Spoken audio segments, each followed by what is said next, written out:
بسم اللہ الرحمن الرحیم۔ سامعین و ناظرین، آج ہم جس سانحہ کے بارے میں بات کریں گے وہ بڑا ہی دل خراش اور دکھ دینے والا ہے۔ اس سے پہلے کہ میں اس پہ بات کروں، میں آپ سے ایک بات شیئر کرنا چاہتا ہوں۔ اٹھو کہ اب زمانے کے رسم و رواج بدل ڈالو، کل کی بات نہ کرو اسے آج بدل ڈالو، جو تخت و تاج نہ دے سکے امن کی خبر، اس تخت کو بدلو اس تاج کو بدل ڈالو۔ منزلے ہیں کب سے منتظر یوسف، رخ بدلو راہ بدلو پرواز بدل ڈالو۔ سامعین و ناظرین، ظلم اور زیادتیاں اس سے پہلے بھی ہوتی رہی ہیں، ہو رہی ہیں اور رکنے والی نہیں، اور نہ ہی ان کو روکنے والا کوئی آیا ہے۔ ہمارا معاشرہ اس حد تک اخلاقی طور پر گراوٹ کا شکار ہو چکا ہے کہ جس کی حد نہیں رہی۔ جب فصل کے رکھوالے ہی اور جب فصل کی باڑ ہی فصل کو کھانا شروع کر دے تو وہ فصل کیسے بچ سکتی ہے؟ جب محافظ ہی لٹیرے بن جائیں تو پھر امن کا راستہ بند ہو جاتا ہے۔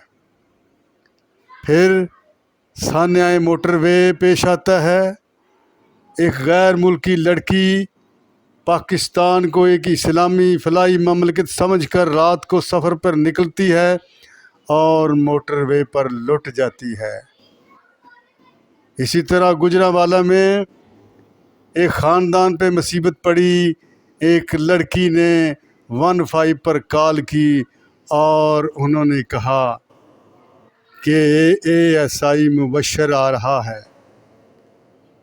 ASI مبشر کیا آیا؟ عزتیں لٹ گئیں، وقار خاک میں مل گئے، زندگی تماشا بن گئی، مگر حکومتی کارندوں کے کان پر جوں تک نہ رینگی۔ کیا ہوگا؟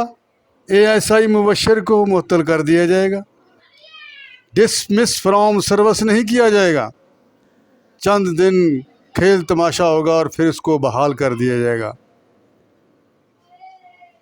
پولیس والے کو اپنے آدمی بچا لیں گے، مگر لڑکی کی اس خاندان کی عزت ہمیشہ کے لیے لٹ گئی، وہ نہ بچے گی۔ اس لیے میں کہتا ہوں کہ جو تخت و تاج نہ دے سکے امن کی خبر، اس تخت کو بدلو اس تاج کو بدل ڈالو۔ یہ دیکھیں، میں آپ کو اس ویڈیو میں بتانے جا رہا ہوں، میڈیا پہ بھی 92 میں بھی اس کی بات کی گئی ہے، اور اس کے بعد جو ہے اس کے بارے میں تفصیلاً اس کا انٹرویو بھی سنیے، اور آ جائیے لبیک یا رسول اللہ، لبیک یا رسول اللہ کی طرف۔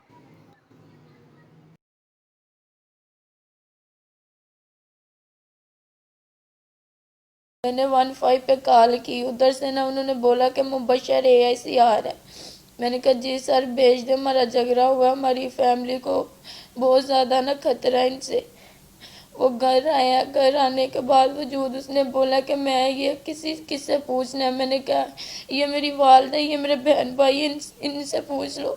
اس نے بولا نہیں تم مجھے بہت اچھی لگتی، اور اس نے دروازہ بند کر کے میرے کپڑے بھی سر اتار کے اس نے میرے ساتھ غلط کام کیا۔ اس کے بعد میں نے اپنی امی کو بھی، کسی کو بھائی کو بھی نہیں بتایا۔ اسی صدمے میں چپ کر گئی تھی۔ اس کے بعد میں تھانے میں جاتی رہی ہوں، میں نے SHO کو جا کے بتایا، انہوں نے ہماری بات نہیں سنی۔ جب پھر ہم DPO کے پاس گئے تو ادھر جا کے مبشر نے مجھے دھمکی دی تھی، میں نے تمہیں گولی مارنی ہے اگر میرے خلاف کوئی بھی بیان کیے۔